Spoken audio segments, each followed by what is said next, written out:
Hello and welcome to this Liverpool news roundup here on Anfield Agenda. My name is Connor and I'm here to go through all of the latest Liverpool news as Liverpool unveil their home shirt for next season, along with the goalkeeper shirt and new training range. We're going to have a look at some of those bits today. We have some news on Pep Guardiola leaving Man City. That's a bit of a well, I was going to say it's a surprise, but I think it's kind of an open secret for the last few weeks that he was going to be leaving. So we'll have a discussion around the managerial situation. We have a little bit on why Liverpool didn't go for Xabi Alonso, a little bit of a weird story around Alisson Becker's injury, and a few other bits and pieces as well. So please do hit the like button before we get into it, hit the subscribe button, and let's jump straight into it. Let's start off with the new kits then. So as you can see on screen, we have the new home kit along with the new goalkeeper shirt, and I I'm going back and forth on it, to be honest. I think the images, the official images, look a lot nicer than the leaked images we've seen. But I'm still not completely sold on it. I think I'd like to see it in person, and I'll explain more in a second as to why. But I do like the shade of red. I do like the pattern. I do like the green kit as well, to be fair. I don't think I'd buy a goalkeeper shirt like that, but I think it does look nice ultimately. Do let me know if you're going to be getting it yourself. I'm going to be waiting until Arne Slot is gone. We do believe we will be gone soon, but until then, I'm just going to hold off. I'm going to, like I said, have a look at it in person and then hold off until Aaron is gone. They're not getting a penny out of me until that point. But I wanted to bring up this because I find it quite weird. So, if you look at this, the top image there, this one, where am I pointing? Can't even point. There we go. That one is from the official club site. And this one here is from the Lifestyle Sports site in Ireland here. And they look very different. Like, fair enough, the shade of red looks different. That could just be the lighting of the photo shoot. But even the material, it just looks more like plasticky almost in the bottom one. And even like if you look at the pattern, it's much more defined. And some of like the white lines are going through the standard chartered logo or the Adidas logo. Like if you compare them side by side as you do there, they just look very different. And I was wondering then is the top one like the player version or whatever, and then the other one's the stadium one, but they're the same price. So I'd be very interested to see it in person to see which one it looks more like. I think the top one looks very nice. Bottom one looks fake, to be honest, which is a bit strange. But do let me know if you do get the shirt or if you have seen it in person.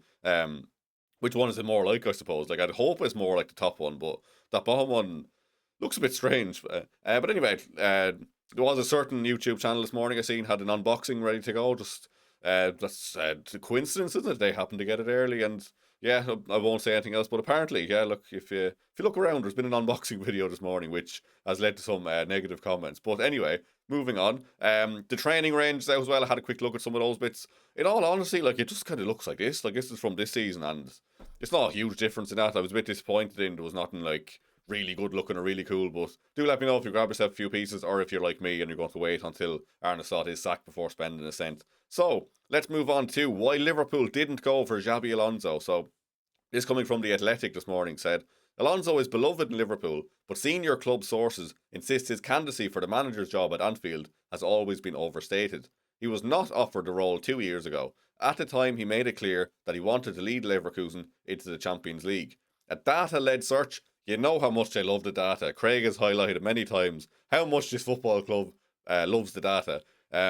So a data-led search for Klopp's successor yielded Slot and Ruben Amorim as the two top candidates, and Slot, the clear first choice, showed great desire for the job and delivered the Premier League title in his first season in England. No doubt in that, he came in, done a wonderful job for that first year, delivered a Premier League title. But if Ruben Amorim is the second person coming up in the data, and Arne Slot is the clear favourite, or the clear number one, and we've seen what's happened now, surely that is cause for concern to be like, well, obviously whatever data they were using wasn't quite as good as they thought, or wasn't quite as accurate to tell the whole story of what would happen. You know what I mean? Like if Arne Slot and Ruben Amorim are your clear top two, I think you have to tweak your data here, lads, to be honest.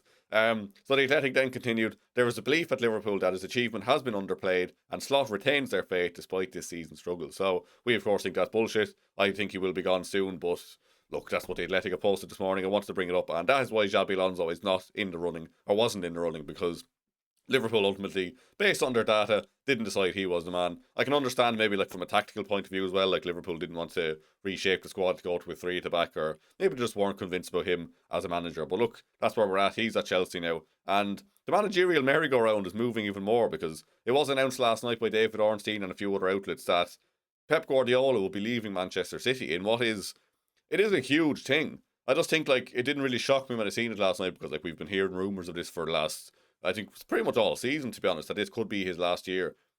I'm not quite sure of the ins and outs of like why he's leaving, because I think he does have 1 year left in his contract, but he is leaving. Fabrizio Romano this morning has said that Enzo Maresca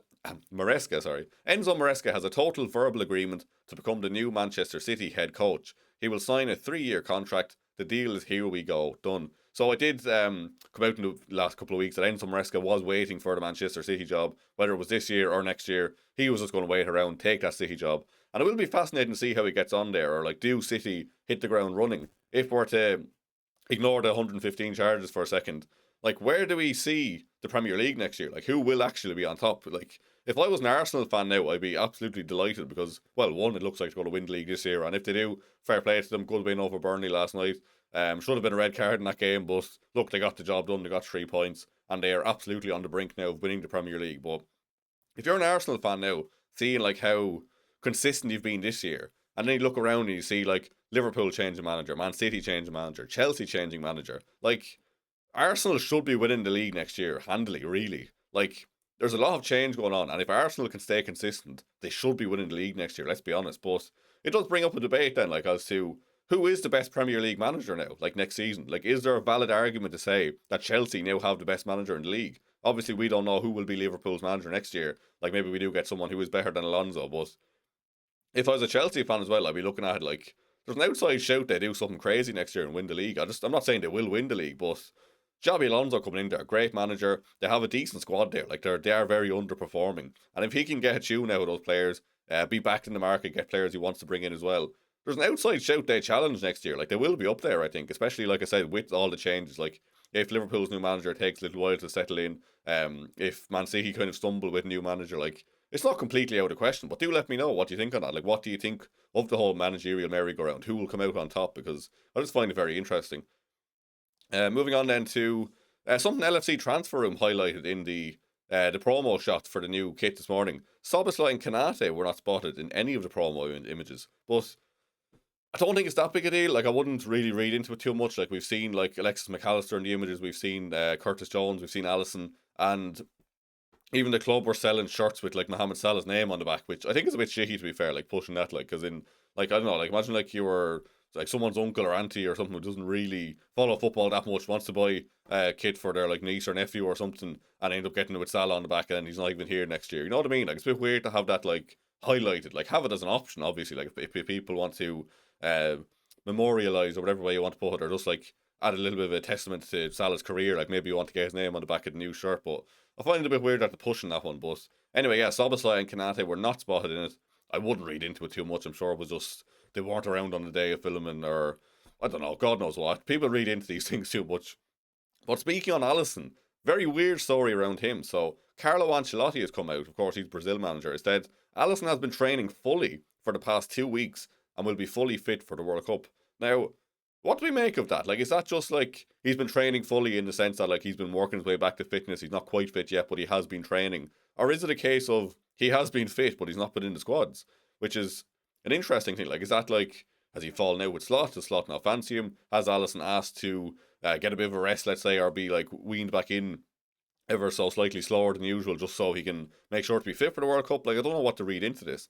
The full quote is Alisson is returning from injury, but has been training for 2 weeks. He's doing normally, he's well, and I believe he will play the next game versus Brentford. Even if he doesn't play, he has the time to be 100% for the first game of the World Cup.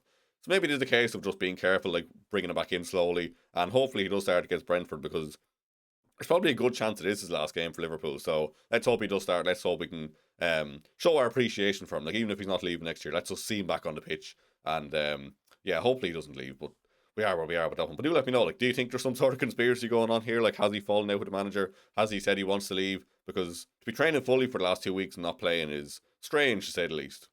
Last story of the day then is coming from L'Equipe this morning. Said Liverpool executives are worried that signing Bradley Barcola might negatively impact Rio Ngamoha's pathway into the first team. So we've heard this last year as well when we were linked with Bradley Barcola, but just don't buy it, to be honest. Like, just go get the fella. Like, we need more wingers. There's plenty of game time. Like, I'd be more worried about Gakpo in this sense if he was going to be challenging someone for a spot. Like, I think Rio's probably not at the point where he's going to start every game next year. I think if we were to like either move on Gakpo or else maybe play Barcola on the right, maybe give Rio some minutes on the right. Like I think there's ultimately options. Like just get him in anyway. Like if he is there, and we want him. Just get him in and we'll figure it out later. Or like what? Like Bradley Barcola is like 23, Rio is like what, 17 or 18.